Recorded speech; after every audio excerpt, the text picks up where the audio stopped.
I refused to give up my window seat on a flight to a woman who said her daughter needed it more than me, so I have terrible flight anxiety.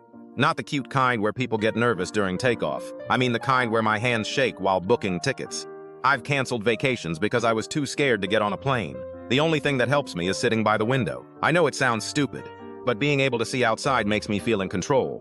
So when my sister announced she was getting married in Japan, I promised myself I'd go. Spent months preparing. Therapy, medication, watching videos about turbulence, and when I booked my ticket, I paid extra for a window seat.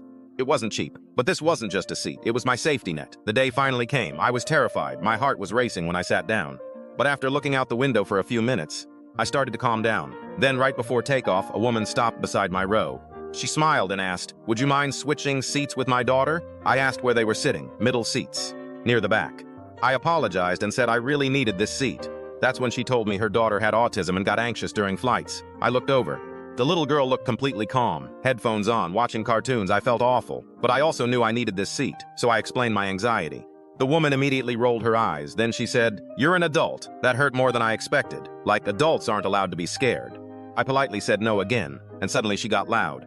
She started telling everyone around us that I cared more about a view than helping a child. People were staring. One guy actually shook his head at me. I felt like the worst person on the plane. Then the flight attendant came over.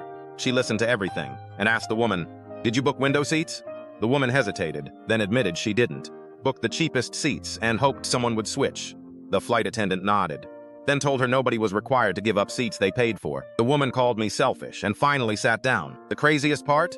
Her daughter was perfectly fine the entire flight. Meanwhile, I was gripping my armrest every time the plane shook, and every single time, I looked out the window exactly why I'd paid for that seat. 14 hours later, we landed. I made it to my sister's wedding.